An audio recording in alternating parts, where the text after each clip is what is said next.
Well, howdy and welcome to the Bender Bunker with our 1-year anniversary lesson video. That's right, it's been 12 months. I started the channel back in December 2017, and here we are a year later, still going strong, and I can think of no more fitting lesson to do than to do something we haven't done over the past year. Believe it or not, we have not done a lesson dedicated to the B-Bender master, my personal favorite B-Bender player, Marty Stewart. Lots of Marty influenced licks and lessons over the past 12 months, but no actual Marty dedicated lesson. We're going to take care of that today with that opening passage you just heard. That is the main B-Bender solo section for his wonderful ballad song off his last album, Wait for the Morning. It's going to be a two-parter. This will be part one, and then part two will come out in a week or so, and I'll link them together for easy access. There's quite a bit to go over. You know, it was hard picking out the favorite Marty Stewart B-Bender passage for this lesson. It's sort of like trying to pick your favorite child. Just can't be done. Well, in my case, it would be my daughter, but she's an only child, so that was easy. But for me, it was hard to pick my favorite Marty Stewart B-Bender passage, and I finally decided on this one. It's so dynamic, so touch sensitive, and I just love what Marty does with the B-Bender on this ballad solo. So that's what we're going over today to celebrate this 1-year anniversary. And indulge me for about 45 seconds more if you would. On this anniversary lesson video, I do want to just take a quick moment and thank all my subscribers for showing the support by subscribing to the Bender Bunker. Thank you very much. And also to the folks that have sent very positive comments to me in the comment section, through email. And a big thanks to the handful of subscribers that have sent a virtual beer to the Bender Bunker. That's right, you can send a virtual beer via PayPal to the Bender Bunker. You just go over to our main PayPal channel page, upper right-hand corner, little button, very discreet. Donate, send beer money. That's what it says. Again, thank you very much to those that have sent a virtual beer. It was quite tasty. So that's it. We're going to get rolling with part one of the Marty Stewart Wait for the Morning solo lesson video, 1-year anniversary celebration. And if that sounds good to you, go grab the Bender. You know the routine. And let's get rolling. Well, okay, let's get rolling with the 1-year anniversary lesson video of Marty Stewart's Bender solo for Wait for the Morning. A couple of quick things to make this possibly go a little smoother for us. One, what I'm showing you today and what I played earlier is kind of a composite, if you will, of some of my favorite parts of the solo from the original studio version, mixed with some of the variations I see him do on the solo and live clips that audience members have been posting to YouTube. And with that in mind, I put a direct link in the comment sections below of one of my favorite live clips of this song and this solo. It's a version the boys did a while back in San Diego, and the audience member got a real nice vantage point of Marty's fingers, the Bender work, and the audio's not bad. I actually encourage you to maybe go check it out before you even get rolling here, because it's going to help make sense of what I'm going to show you, and if anything, it's just fun to watch. It's a great version. Secondly, the song is in G.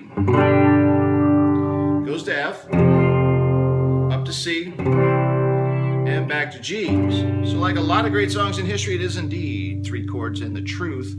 But I kind of bring it up because when I talk about different sections we're going to cover, I'll say, well, we're in the F section now, we're in the C section. I'm just simply referring to when the keys are changing. All right, let's get this Marty party started, and by placing our middle finger on the 4th string, 11th fret.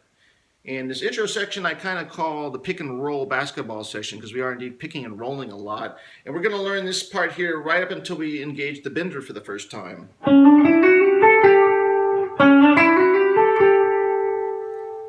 All right, and the way we do that is we do have our middle finger, 4th string, 11th fret. We're going to pick it once, and then we're going to roll up on the same string with our ring finger to the 12th fret, one above it. So 1 pick and 1 roll. Next thing we do is we take our index finger on your 3rd string, your G string, on the 9th fret. That's going to be 1 pick and 2 rolls on the 11th and 12th with your middle and ring. So the 2 together. Okay, so there we are with our ring finger, 3rd string, 12th, right? When we get to that note, that's the exact appropriate time to have your index finger go ahead and cover the top 2 strings on the 10th fret. So there we go, I've got my top 2 on the 10th covered by my index. So now I can go ahead and hit the B string on the 10th. I can pick it once, and then go back and pick the G string 12th, still being covered by my ring finger. So that's the run. It's 4 picks all together. You've got 1 pick and a roll on the 4th string, 11, 12. 1 pick and 2 rolls on the G string, the 9, 11, 12. And then you're doing the B string 10th and back to the G string 12. So just go ahead and work with that, get it nice and fluid. And for this section, I am picking a lot more towards my neck pickup to mellow it out a little bit, not so twangy. When you get done with that sequence, you're going to have your second and third string ringing sympathetically together for the key of G.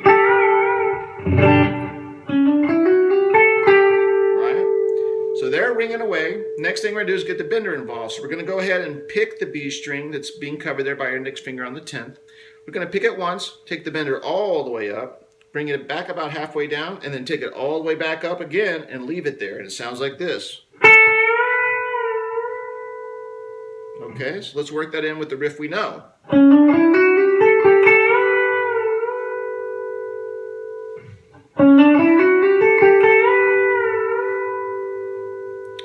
So we've got the bender fully engaged. Now we're going to do the following 6 notes.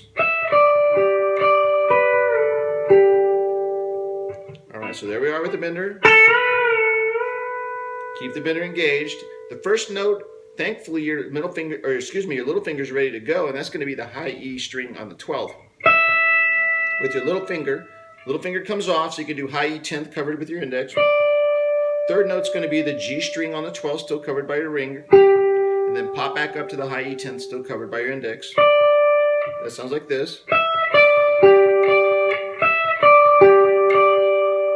And then go ahead and hit the B string on the 10th with the bender still engaged, but now you can hit it and let it down. And you end there with the G string 12th, still covered by your ring. So again, the 6 notes with the bender involved sound like this.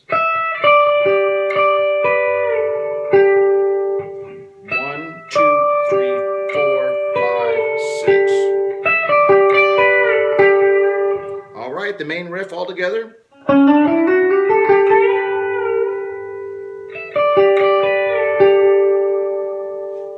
Okay, so there we go. We've let the bender down, but we still have our index finger covering the top 2 strings on the 10th. What we're going to do now is I'm going to go ahead and do this part. So what I'm doing is the index finger's there on the 10th. I'm actually going to take my index finger down 2, so it's on the B string on the 8th now. When I get there, I'm going to go ahead and pick that once, just that one single note, the B string on the 8th with my index, take the bender all the way up. Now when I get to the top, I'm going to kind of stop there just for a millisecond, and I'm going to switch fingers out. So again, I've got the index finger right there, B string 8th, bender's all the way up. I'm replacing the index finger with my middle finger so that my index finger can now hop over 1 down on the G string on the 7th fret. So now it's middle finger, B string 8th, and then index finger goes G string 7th, because when I let the bender down, I'm going to hit the B and G strings together now. So again, it's up on 1 note, index finger, B string 8th, and then down, once I switch fingers, 2 notes.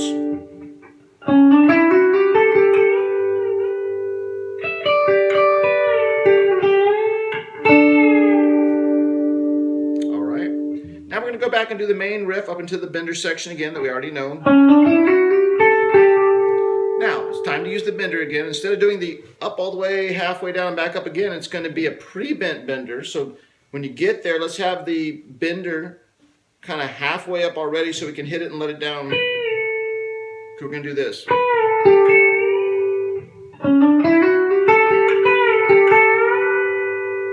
Alright, so the riff you know.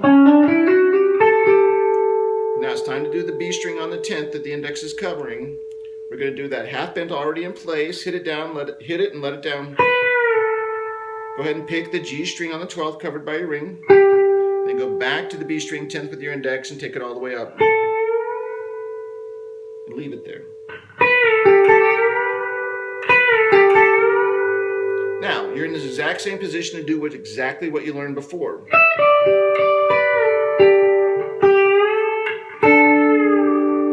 The same as what we just covered. So again, the second half of this riff is exactly like the first half, except when you get to the very first B bender section. First time we went. This time we're going. We're doing that pre-bent.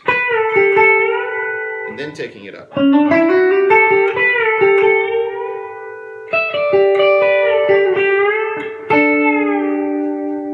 Alright, so now the song is going to the F section next. For F, we're going to do this.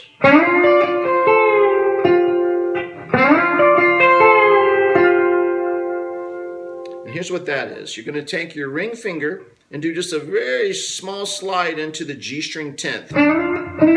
Or you don't have to. The slide's optional, so we can just go with the G string 10th ring finger, high E 10th, same fret, high E with our little finger.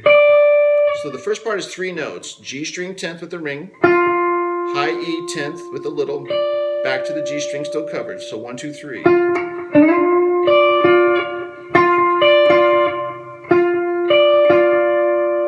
Now, when I get to that third note, back to the G string, I gotta have my index finger covering the top 2 strings on the 8th by the time I get there. So there it is, now it's covering it. Now, the next thing I'm going to do is, now that my index finger is covering the top 2 strings on the 8th, I'm going to go ahead and hit the high E8.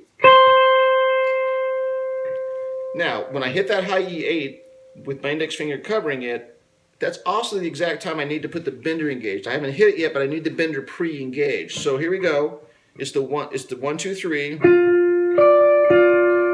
Index finger's now covering top 2 on the 8th. As I hit the high E8 with the index finger covering it, I also engage the bender. Because now I need to hit the 8th fret on the B string and let it down. And then go back and end with my ring finger that never left the G string 10. So that, one more time, slow.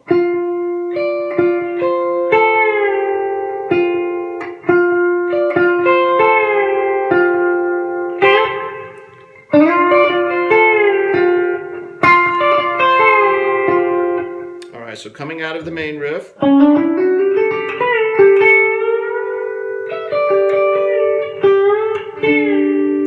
The song goes to F.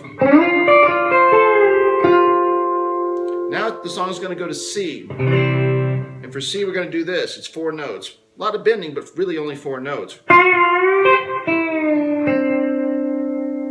It's not a lot of hard picking. It's just enough to kind of get the notes going. This is a soft section of the solo. And again, we are in C. So we just finished this. So our index finger is still covering the top 2 on the 8th. So that allows my index finger to fall very easily down on the B string now to the 6th fret. And when I get to the 6th fret for the C section, I am going to hit it and do this. So I'm kind of picking, and I'm going kind of twice with the bender. This is kind of seasoned to taste, however you hear the solo, but for me it's kind of basically...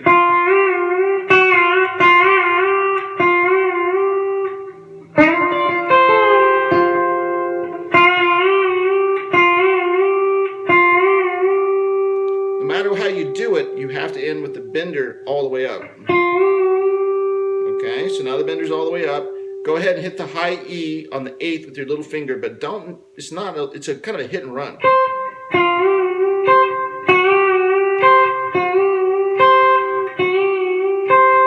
Okay, bender's still fully engaged at this point, right? So now we're going to take our index finger, slide it down and cover the top 2 on the 3rd.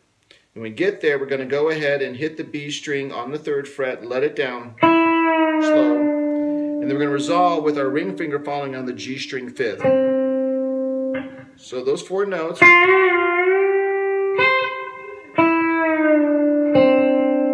those 2 are ringing together for C.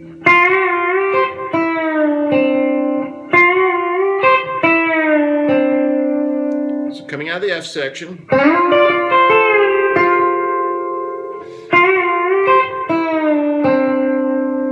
now the song is going to resolve back to the main key of G, and we're going to go like this. So coming out of C, you're going to notice that it goes right into G. It's really just one movement. It's very fluid.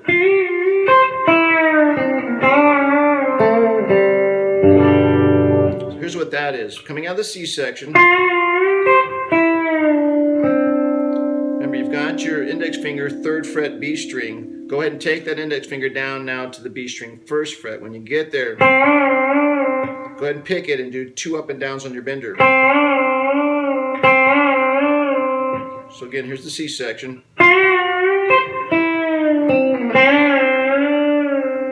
Let it down, so it's just 2 up and downs. And then take your middle finger, 3rd string 2nd fret, and pick the 2nd fret, but go ahead and give it a little waggle when you do. Just a little bit, right? So, and then hit your G string open.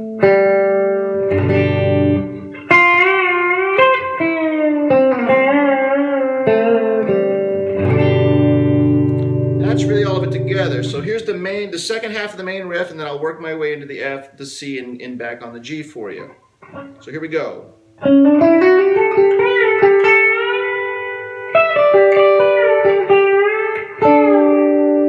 to the F, C,